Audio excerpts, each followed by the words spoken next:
Evangelho de João, então, capítulo 14, versos 1, 2 e 3. Vamos ler juntos. Não se turbe o vosso coração. Credes em Deus, crede também em mim. Na casa de meu Pai há muitas moradas. Se assim não fora, eu vô-lo teria dito, pois vou preparar-vos lugar. E quando eu for e vos preparar lugar, voltarei, vos receberei para mim mesmo, para que onde eu estou, estejais vós também. Como nós lemos ali no Salmo de número 55, o momento em que o salmista passa por crises, por terrores, tantos medos que dá a entender que ele sente até os nervos dele saltarem de tão tenso que ele está. Ele então se propõe a buscar ao Senhor. Ele queria arrumar uma asa e voar para longe de tudo e viver no deserto. Mas ele conhecia o Deus poderoso, ele servia um Deus poderoso. Então ele decide, vou buscar meu Deus. De tarde, de noite, de manhã, eu vou colocar diante do meu Deus, porque eu tenho certeza que o meu Deus me ouve. Que o meu Deus ouve o meu clamor. Vemos no Salmo 55 um momento de crise. Vemos na leitura desse texto aqui, o contexto dele também é um momento de crise. Vamos lembrar daqui a pouco. Porque crises são partes normais dessa vida, deste mundo. Nós, hoje, estamos vivendo em tempos de crises. Se você assistir o jornal, se você colocar sua atenção no que está acontecendo no mundo, você vai ver que o mundo, as sociedades humanas em todos os lugares estão passando por crises. A crise da pandemia, e a hora que está dando um jeitinho, surge a cepa Delta. A hora que está arrumando a Delta, vem o Mu aí de novo lá da Colômbia. Oh meu Deus, não tem fim esse negócio? Crise! Fora essa crise, de repente você vê que Cabul estourou ali um momento em que a população teve que fugir. Ou seja, estamos vendo guerras e rumores de guerras no mundo. Essas guerras e rumores de guerras fazem com que o número de pessoas sejam expulsas da sua casa, da sua região, da sua terra, tenha aumentado. Então estamos vendo por várias situações, quer sejam momentos de guerra, quer sejam momentos de um momento da natureza, terremoto, quer seja um momento econômico, as fronteiras dos países estão aí tendo que ser guardadas porque pessoas estão tendo que sair da sua terra e procurar refúgio em outros países. Sem contar que ainda a igreja continua batendo naquela tecla. O mundo acorda, porque as ações dos governos, as liberdades que estão acontecendo aí pelo mundo afora, estão destruindo a família. A família que é base da sociedade, que é a base de qualquer lugar. Então, estamos vendo que o sistema familiar está em perigo. E o nosso planeta, como é que está? Está muito bom, não está? Está nada. As coisas estão atrapalhadas. Estamos ouvindo falar de terremotos. Estamos ouvindo falar de que a poluição ainda continua agindo e crescente. Desmatamentos e queimadas. E como estamos sofrendo de queimadas aqui no sul de Minas. Degelo ainda continua. O calor está aumentando. Tempestades estão acontecendo de uma maneira diferente de tempos atrás. Estiagem, tanto que a estiagem está nos ameaçando. E lá vem mais conta para pagar. Porque no Brasil também vemos crise. Crise política. Uma crise na saúde, na segurança pública. Uma crise na educação. Crise econômica, nem preciso lembrar você, Quantas crises no Brasil ainda continuam acontecendo? É por isso que quando nós nos voltamos para a palavra de Deus, a palavra de Deus diz assim, olha, diante de tantas crises, a que todos nós estamos sujeitos. Diante de tantas crises a que todos nós sofremos, o nosso coração, ele fica turbado. Com certeza, o coração do frágil ser humano que somos nós, fica turbado naturalmente, é coisa comum em todo e qualquer coração no mundo inteiro. Todas as pessoas, de todas as classes sociais, de todas as idades, de todos os credos, não importa, todos experimentam e sabem muito bem o que é ter um coração turbado, perturbado, inquieto, amedrontado, sacudido.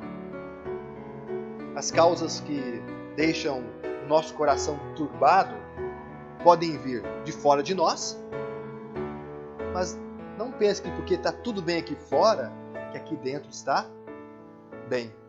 Porque até dentro de nós, nosso coração pode se turbar por tantas coisas. Nós estamos em pleno Setembro Amarelo. E o Setembro Amarelo nos lembra a respeito do combate ao suicídio. E o suicídio acontece por um coração que está turbado dentro de si. E quantas vezes encontramos familiares ou pessoas dizendo, mas estava tudo bem. Sexta-feira mesmo, falando com o pastor Aguinaldo, ele contou de um senhor da nossa cidade franca que estava tudo bem. Estava tudo bem fora, mas dentro do coração dele não estava. Ele estava turbado. Tão turbado e perturbado, ele achou que a única saída era tirar sua própria vida. O texto que nós lemos também está falando de um momento de turbulência. E turbulência de respiro, de morte. O contexto básico do nosso texto aí fala a respeito da última Santa Ceia. Falamos da última, praticamente a primeira. João capítulo 13 até o capítulo 17, Jesus Cristo está no cenáculo e Jesus Cristo, neste momento, ele está se despedindo dos discípulos. Esses capítulos que vemos aí em João capítulo 13 a 17, nós vemos que os discípulos não estavam com o coração tranquilo. Os discípulos estavam com o coração turbado e se perturbando mais ainda. Primeiro porque existia já um ar de perseguição tal que eles precisavam ter cautela. As ameaças vindo dos judeus, das autoridades judaicas, estavam mais incisivas. Outra, que Jesus Cristo começa a falar de morte. Jesus Cristo começa a falar da sua partida ali no cenáculo. Mais ainda, Jesus Cristo começa a falar que um deles iria traí-lo. Jesus Cristo aponta Pedro, falando, Pedro, você vai me negar 3 vezes ainda. E Jesus Cristo conclui esse momento de perturbação dizendo, e todos vocês vão me abandonar, vão me largar sozinho, vão se dispersar, vão ser dispersos. Neste momento conturbado, Jesus usa para ensinar, mas também para consolar. E aí então, no capítulo 14, verso 1, 2, 3 que nós lemos, nós vemos que eles não conseguiam enxergar o que iria acontecer. Só sentem aquele peso do momento. E Jesus então começa a prepará-los e consolá-los. Jesus fala da traição, fala da sua prisão, fala do julgamento que ele sofreria, fala da sua morte e do seu sepultamento. Mas Jesus também fala da sua ressurreição. Fala da vinda do Espírito Santo com poder para guiá-los, para uni-los, para orientá-los. Jesus Cristo avisa das perseguições que eles sofreriam, mas também fala que mesmo tendo perseguições, eles cresceriam. Eles iriam pelo mundo inteiro, haveria uma expansão e não a diminuição. E por fim, Jesus Cristo ainda fala da sua segunda vinda em poder e glória. E por final ele fala que existe um lugar preparado para todos eles. Ele fala da vida eterna. Jesus então os prepara com essas palavras. Por exemplo, no verso de número 3, Jesus fala que eles deveriam esperar com fé, com confiança, o retorno dele, Jesus. Verso 3, E quando eu for e vos preparar lugar, voltarei. E vos receberei para mim mesmo, para que onde eu estou, estejais vós também. Jesus ainda fala a eles que eles deveriam vencer os seus medos, as suas angústias. Ou seja, estavam em crise, mas a sua crise seria vencida pela fé em Jesus Cristo. Fé no que Jesus foi preparar para eles. Verso de número 2. Na casa de meu pai há muitas moradas. Se assim não fora, eu vou teria dito, pois vou preparar-vos lugar. O lugar de vocês está preparado, vai ser preparado. E Jesus então diz a eles que eles deveriam então perseverar, não desanimar, ficar firmes em confiar em Deus e confiar nele, Jesus, e não desanimar. E quando o coração estiver turbado, não deixar essa perturbação ser mais forte do que a sua fé em Deus e em Cristo Jesus. Verso de número 1. Não se turbe o vosso coração. Credes em Deus?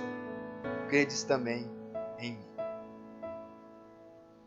Interessante que Jesus não falou, eu não vou deixar o seu coração ficar turbado. Ele diz, você é que deve não deixar o seu coração ficar turbado. Como é que você não permite que o seu coração fique turbado? Credes em Deus? Credes em mim. Ou seja, está na crise? Está no deserto? Está difícil? Está doendo? Olha para Deus. Olha para Jesus. Jesus conquistou e preparou para você, junto ao Pai, tudo que você precisa para triunfar sobre as turbulências da vida. Mas como triunfar mesmo sobre as turbulências da vida? Tenho fé? Só dizer isso? Eu creio, pronto, vai tudo resolver? Espera aí, vamos caminhar? Vamos caminhar no ensino de Jesus Cristo? Porque a partir do versículo 1, Jesus Cristo direciona o nosso olhar. O nosso olhar de fé tem que estar colocado em alguém que é fiel, tem que ser colocado na verdadeira fonte da alegria, da felicidade, do poder, da força. Verso número 1. Não se turbe o vosso coração. Olha para Deus. Crede em Deus e crede também em mim. É colocando a nossa confiança em Deus e em Cristo, apesar das circunstâncias, é que nós vamos acalmar nosso coração turbado e vencer as turbulências. O que significa crer em Deus e crer em Cristo mesmo? Porque muita gente acha que é só falar, eu creio, está tudo resolvido. Não, se eu ficar falando, eu creio, vai dar certo. Para aí. Jesus Cristo, na sua palavra, nos seus ensinos, nos mostra o que é crer.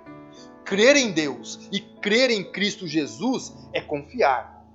Mas também é confessar e descansar no poder dele. Eu creio, então eu confesso que o poder de Deus, nesse momento, é que faz a diferença na minha vida. Eu confesso isso. E por confessar nisso, eu descanso. Luto contra o meu coração que quer ficar perturbado e falo, cala a boca, coração. O poder de Deus é maior do que a circunstância, do que o problema, do que a situação. Crer em Deus e em Cristo Jesus é confiar, é confessar e descansar, não só no poder de Deus, mas na sabedoria de Deus. Por que a pandemia ainda não passou? Eu não sei. Porque o quanto nós estamos orando para passar, e o quanto nós cremos que Deus responde às nossas orações, sim. Mas se não passou, Deus sabe. Ele é sábio o suficiente para falar quando começa, quanto dura e quando vai terminar. Louvado seja o teu santo nome, Senhor Deus. Na tua sabedoria eu confio, porque eu sei que na tua sabedoria o Senhor começa e o Senhor termina. É o Senhor. Crer e confessar nisso e descansar na sabedoria de Deus. Crer, confessar e descansar nas promessas de Deus. O que Deus tem prometido para nós em tempos de crise, em tempos de dores, em tempos de medos, em tempos de desconfiança? Crer no poder, confessar e descansar na providência de Deus. Nossa, está aumentando luz, está aumentando gás, está aumentando água, o preço está aumentando. Nossa, está chovendo pouco, então vai aumentar. Já estamos na bandeira vermelha. Peraí. O meu Deus não depende da economia do Brasil. As providências de Deus sobre a minha vida, sobre o meu lar, estão garantidas pelas suas promessas.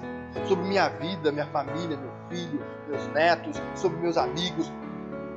Eu creio na providência de Deus. Então eu descanso na providência de Deus. Confessar, descansar no amor de Deus. Ele me ama. Olha Jesus Cristo na cruz do Calvário, levando sobre si minhas maldições, meus pecados, minhas falhas todas. O amor de Deus é grande. Deus me ama. Deus me salva. Creio e confesso. Então, coração, descansa. Pensando assim, você tem que perguntar a você mesmo. Porque eu vou te perguntar. Nas suas crises, você crê em Deus e também em Jesus Cristo desta forma? Desta forma que a Bíblia nos ensina a crer, confiar em Deus? A fé em Deus e em Cristo Jesus é o remédio sim. É o remédio sim para a doença de um coração turbado. Por isso Jesus Cristo disse, não se turbe o vosso coração. Crises, elas vêm. Crises vêm sim. Os problemas, eles aparecem. E aparecem nos lugares que a gente menos espera. As tempestades surgem ameaçadoras. Nenhuma novidade eu estou te contando. Faz parte desta vida, deste mundo de trevas. E mais ainda, para quem é cristão, para quem é servo de Jesus Cristo, perseguições, muitas vezes solidão, tantas crises, até crise financeira, doenças, luto, dor, lágrimas. Essas coisas vêm. Mas a palavra de fé diz, continue confiando. Continue confiando em mim e no Pai. É isso que nos fala Jesus Cristo. A fé em Deus e em Cristo Jesus é o único remédio para um coração turbado. A fé, ela olha para Deus e para Jesus e não fica olhando para os detalhes do vento e da tempestade. Porque se ficarmos olhando os detalhes do vento e das tempestades, das crises, nós vamos afundar. Mas olhando fixo para Jesus com fé e vendo em Cristo Jesus o rosto do Pai, é assim que a fé triunfa as crises, ou nas crises. Você se lembra de Abraão? Abraão que foi chamado o pai da fé. Mas por que Abraão foi chamado o pai da fé? Porque ele creu contra a esperança. O apóstolo Paulo também é um bom exemplo disso, porque no dia e na hora do seu martírio, ele diz o seguinte, eu sei em quem tenho crido. Eu sei em quem eu creio. Eu sei. Como triunfar sobre as turbulências da vida, então? Crendo. Continuar crendo em Deus e em Cristo. Mas também saber. Renovar o entendimento, renovar a lembrança. E saber que neste mundo somos peregrinos. Que neste mundo nós estamos aqui de passagem. Mas nós já temos o alvo a alcançar. E o nosso alvo é o céu. Porque o céu é a nossa casa. O céu é o nosso lar. Verso 2 e 3 de João capítulo 14. Na casa de meu pai há muitas moradas. E eu vou preparar-vos lugar. E quando eu for e vos preparar lugar, eu voltarei. E vos receberei para mim mesmo. Para que onde eu estou, estejais vós também. Diante das crises, que são passageiras, porque fazem parte deste mundo que é passageiro, porque quando Cristo voltar, tudo aqui acaba.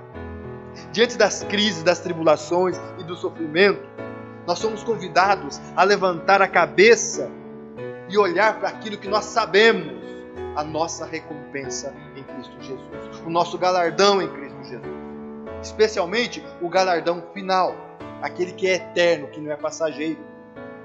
Mesmo crendo em Deus e em Cristo Jesus, nós encontramos pelos caminhos, nossos caminhos, crises, sofrimentos, cruz. Temos que seguir Jesus carregando a nossa cruz. Mas o fim deste caminho é a glória do Pai, é a casa do Pai, é o céu. Nos dizeres do apóstolo Paulo, em 2 textos que eu destaquei, 2 Coríntios capítulo 4, verso 17.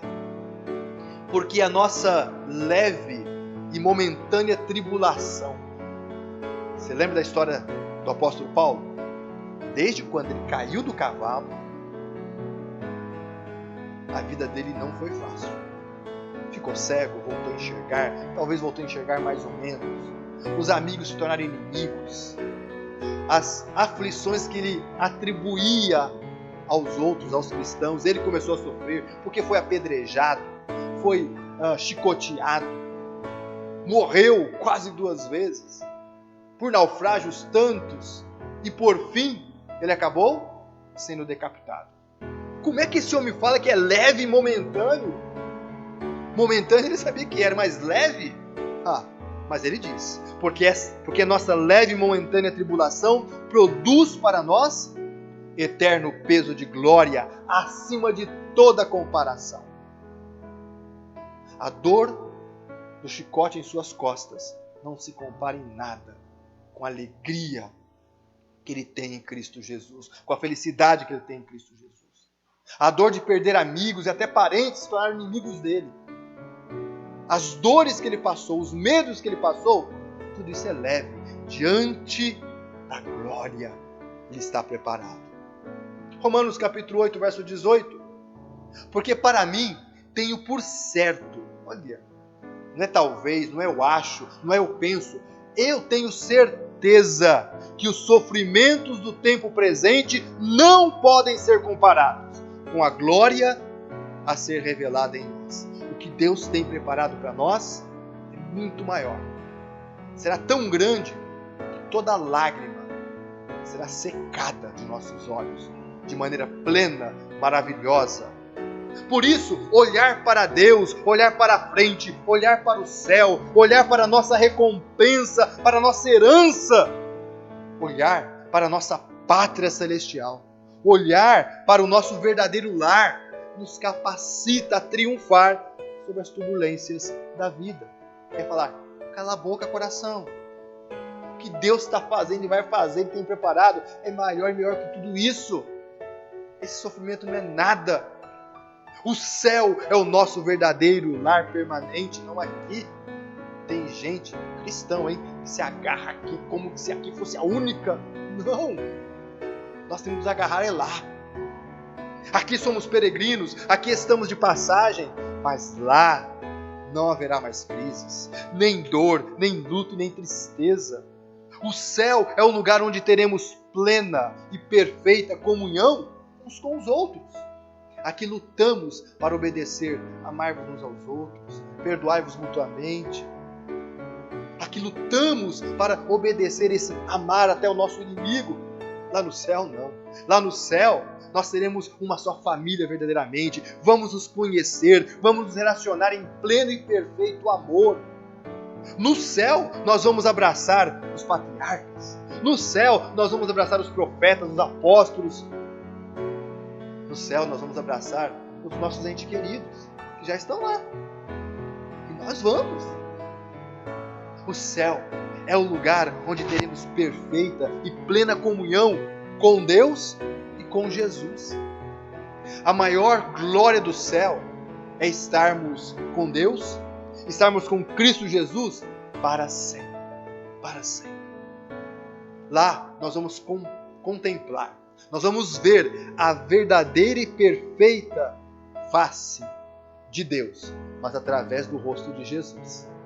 Ninguém nunca viu nem verá Deus, mas nós vamos ver e contemplar perfeitamente Deus através de Jesus Cristo. Isso é certeza, certeza.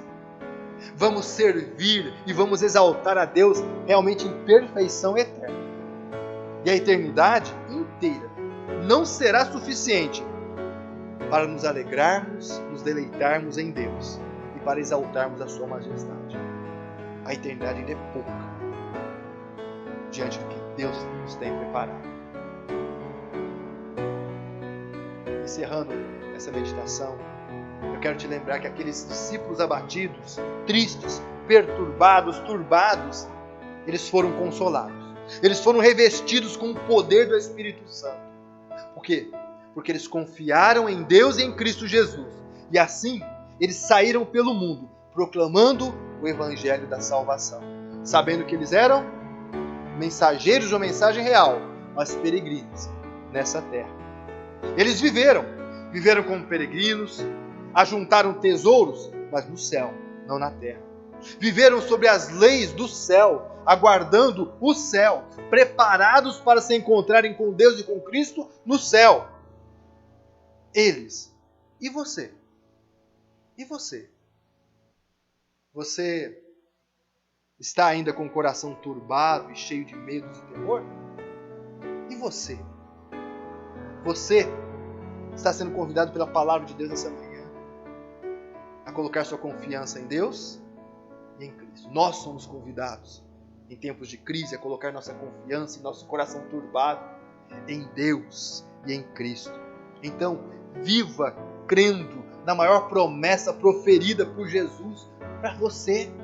Confie nessa promessa. Viva sem desesperar-se com os obstáculos, com os desafios da sua vida agora, com as crises ainda desta vida. É certo, o céu está preparado para você. Viva esperando ardentemente pela segunda vinda de Jesus Cristo. Viva com Deus e com Cristo. Viva no poder do Espírito Santo, agora, caminhando para a eternidade. Que Deus assim nos abençoe. Que Cristo assim nos ajude na ação do seu Espírito Santo dentro de nós, fortalecendo nossa fé em Deus e nele, para que a nossa caminhada seja uma caminhada que vença, em primeiro lugar, o nosso coração, que facilmente se turba, mas que devemos falar: calma, coração, fica quieto, porque eu creio em Deus e eu creio em Cristo Jesus. Amém. Vamos ficar em pé, vamos orar? Vamos entregar esse tempo a Deus, esse culto a Deus, e que a bênção do Trino Deus repouse sobre nós, sobre nossa igreja, sobre nossa família, em nome de Jesus. Obrigado, ó Pai, pela Tua palavra. Palavra essa que redireciona nossa fé, nosso entendimento e até nosso coração, quando este está se quedando, perturbando diante das crises. Obrigado, ó Pai, porque o Senhor nos orienta pela Tua palavra. E ajuda-nos, ó Deus, não somente a nós, mas que possamos auxiliar outros que estão com o coração tão turbado, que só olham o problema, esquecem de olhar para a solução do problema, para o remédio que é o Senhor. Que possamos compartilhar esse chamado, esse convite a todos que o Senhor coloque em nosso caminho com o coração turbado. Ajuda-nos e usa-nos no poder do Teu Santo Espírito para a Tua glória. E agora que encerramos esse culto a Deus, te pedimos, ó Trino Deus, dá-nos a Tua graça mais e mais, ó Cristo Jesus. Dá-nos mais e mais do Teu amor inundando nossos corações, ó Deus Pai Todo-Poderoso. Dá-nos a Tua poderosa companhia e das Tuas consolações, ó Divino Espírito Santo. Hoje e sempre sobre nós, sobre a Tua igreja, sobre nossa casa, em nome de Jesus. Amém. Deus te abençoe, Deus te guarde, um bom domingo e até o nosso próximo encontro, quando assim Deus quiser. Amém.